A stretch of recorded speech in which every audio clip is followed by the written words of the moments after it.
نبی صلی اللہ علیہ وسلم کی سب سے پہلی زوجہ محترمہ سیدہ خدیجہ بنت خویلد رضی اللہ عنہا ہیں۔ نبی صلی اللہ علیہ وسلم کے فرزند ابراہیم رضی اللہ عنہ کے سوا آپ کی ساری اولاد انہی سے ہوئی۔ آپ صلی اللہ علیہ وسلم پوری زندگی اس وفا شیار بیوی کو یاد کرتے رہے۔ سیدہ خدیجہ رضی اللہ عنہا کے والد کا نام خویلد اور والدہ کا نام فاطمہ تھا۔ سیدہ خدیجہ رضی اللہ عنہا کے والد اپنے قبیلے میں اونچی حیثیت کے آدمی تھے۔ ہر شخص انہیں عزت اور احترام کی نگاہ سے دیکھتا تھا۔ مکے میں رہائش اختیار کی، وہیں فاطمہ بنت زائدہ سے شادی کی۔ ان کے بطن سے اللہ تعالیٰ نے وہ بیٹی عطا کی جو امت مسلمہ کی پہلی ام المؤمنین بنی۔ سیدہ خدیجہ رضی اللہ عنہا عام الفیل سے 15 سال پہلے پیدا ہوئیں۔ اس طرح آپ نبی صلی اللہ علیہ وسلم سے قریباً 15 سال پہلے اس دنیا میں تشریف لائیں۔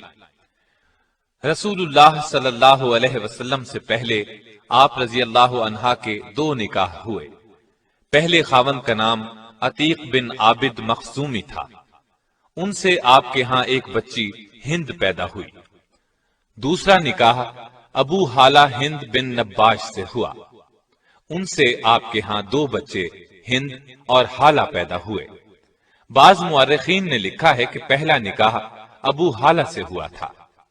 عام الفیل سے 20 سال بعد فجار کی جنگ چھڑ گئی۔ اس میں خدیجہ رضی اللہ عنہا کے والد اور شوہر لڑائی کے لیے نکلے اور مارے گئے۔ آپ رضی اللہ عنہا کے خاندان کا پیشہ تجارت تھا۔ باپ اور شوہر کی موت کی وجہ سے تجارت کا بوجھ آپ پر آ پڑا، لیکن عرب معاشرے میں عورت کے لیے تجارت کا پیشہ بہت مشکل کام تھا۔ چنانچہ سیدہ خدیجہ اپنے رشتہ داروں کے ذریعے سے یہ کام لیتی تھیں۔ انہیں مال تجارت دے کر دوسرے ملکوں کی طرف روانہ کرتی۔ رشتہ داروں کو اس کام کا باقاعدہ معاوضہ دیا جاتا۔ اس زمانے میں رسول اللہ صلی اللہ علیہ وسلم بکریاں چرایا کرتے تھے۔ آپ لوگوں میں صادق اور امین مشہور ہو چکے تھے۔ آپ کی دیانتداری کی شہرت مکے میں چاروں طرف پھیل چکی تھی۔ یہ شہرت سیدہ خدیجہ رضی اللہ عنہا کو بھی پہنچی تو انہوں نے پیغام بھیجا کہ آپ میرا سامان تجارت لے کر جائیں۔ جو معاوضہ میں دوسروں کو دیتی ہوں اس سے 2 گنا دوں گی۔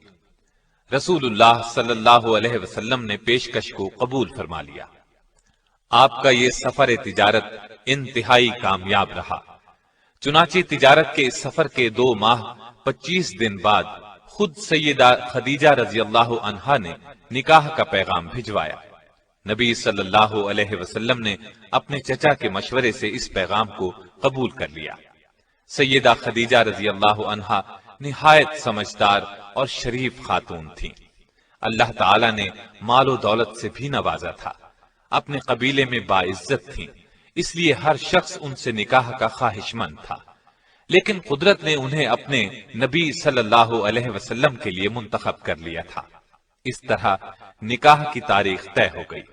مقررہ تاریخ کو آپ اپنے چچا ابو طالب، سیدنا حمزہ اور خاندان کے دوسرے لوگوں کے ساتھ سیدہ خدیجہ کے گھر تشریف لائے۔ ابو طالب نے نکاح کا خطبہ پڑھا۔ 12.5 اوقیہ حق مہر مقرر ہوا۔ یہ 500 طلائی درہم کے برابر تھا۔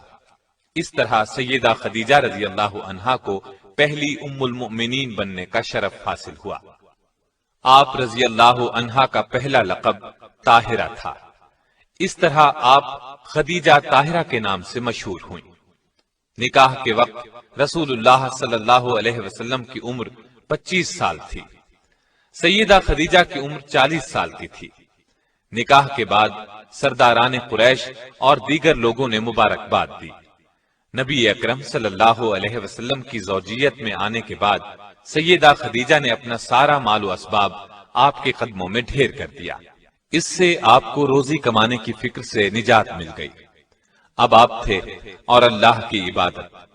سیدہ خدیجہ نے ہر مشکل اور پریشانی کے وقت نبی صلی اللہ علیہ وسلم کو تسلی دی، دلاسا دیا اور پریشانی دور کرنے کے لیے جو کچھ کر سکتی تھیں کرتی رہیں۔ مثلا جب آپ پر پہلی وحی یعنی اقرا بسم ربک الذی خلق غار حرا میں نازل ہوئی تو نبی اکرم صلی اللہ علیہ وسلم گھر تشریف لائے، بدن مبارک پر لرزہ طاری تھا۔ سیدہ خدیجہ رضی اللہ عنہا سے فرمایا مجھے کپڑا اوڑھا دیں۔ جب کچھ دیر بعد گھبراہٹ دور ہوئی تو غار ہرا میں پیش آنے والا واقعہ سیدہ خدیجہ سے بیان کیا۔ سیدہ خدیجہ نے آپ کو تسلی دی اور کہا قسم ہے اس ذات کی جس کے قبضے میں میری جان ہے، میں امید رکھتی ہوں کہ آپ اس امت کے نبی ہوں گے۔ اس کے بعد سیدہ خدیجہ رضی اللہ عنہا آپ صلی اللہ علیہ وسلم کو اپنے چچا زاد بھائی ورقہ بن نوفل کے پاس لے گئیں۔ آپ نے پورا واقعہ سنایا۔ اس واقعے کو سن کر انہوں نے یقین کے لہجے میں کہا یہ وہی فرشتہ ہے جو موسیٰ علیہ السلام پر اترا تھا، کاش میں اس زمانے تک زندہ رہوں جب آپ کی قوم آپ کو وطن سے نکالے گی۔